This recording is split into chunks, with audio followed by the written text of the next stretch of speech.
Hello friends of Inaxsys, it's Fred Bergeron here. In this tutorial today I'm going to show you how to initialize this PRT 4G USB module from ICT. This is a GSM module. You can use it as a backup path or as the main or primary communication path to your monitoring station over IP. This device will connect via USB. So basically you need a GX or WX controller with the USB port, but even if the controller has that port, if it's an old system, existing system, you may have to upgrade the firmware of the controller, and in some cases we also have to upgrade the operating system of the controller, okay? So just keep in mind, I suggest you contact our support team if you're an Inaxsys client, and then we'll go through the settings of your system, make sure it's compatible with the device. Obviously, if it's a brand new controller from stock, there's no issues there. It already has what's needed to support this USB module.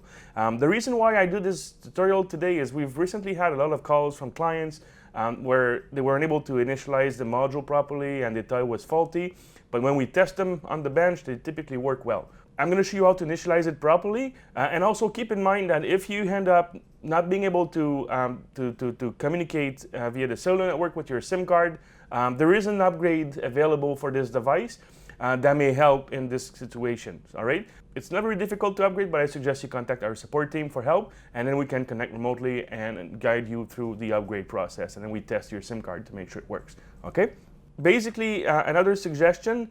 I prefer to power down the system when I connect the USB cable to the controller, okay, as well as powering up the device from the auxiliary output of the controller. So, like I said, it may not be mandatory, but I always prefer to do that to avoid any issues with connecting the USB when the system is powered up. All right, so let's have a look at the GX interface.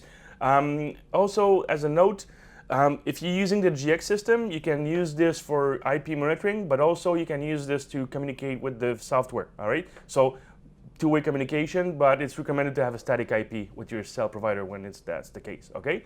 If you use WX, you cannot use this device to connect to the web interface of the WX. You must have a connection on there for web access, okay? So this is only used for IP reporting to the monitoring station when it's a WX system. So from the interface of the GX system here, we will go to settings and then adapter USB internet. So this is the option you need to enable, all right? And then the other settings for the APN will show up. Okay, so this is the APN I'm using with the SIM card provider I'm testing now, okay? Some providers will also need you to enter a username and password, okay? So make sure you contact them first before going to site so you know what the APN is and you know what's your login information if required, okay? After you've done and enabled the port and saved the settings, you need to restart the controller and then the system will start connecting to this device, okay? So when it will start connecting, so basically after the restart, the LED will take maybe 30 seconds to a minute to turn on. So basically when the red LED here is on, in this case it's flashing, I'll explain what this means. So when it's on, there is communication between the controller and the USB device, but the cellular network is not connected yet, okay? If it's off, there's no communication. So maybe we missed some setting, maybe it's an older firmware that doesn't support the device. Again, our support team can help with that. And after sometimes up to 5 to 10 minutes, when it's the first connection to the cell network, it's going to start blinking around like maybe every 2 seconds. When it's in that state, we have cellular network, and then you can go back to the web interface to see the signal strength that we see here, okay? And I can see now that I'm connected to Roger Wireless, okay? So in other words, this was how to initialize this module properly, and then we're ready to use it when we create our communication services to the central station. This is going to be actually displayed in a future video. Okay, so again, Fred Bergeron, thanks for watching.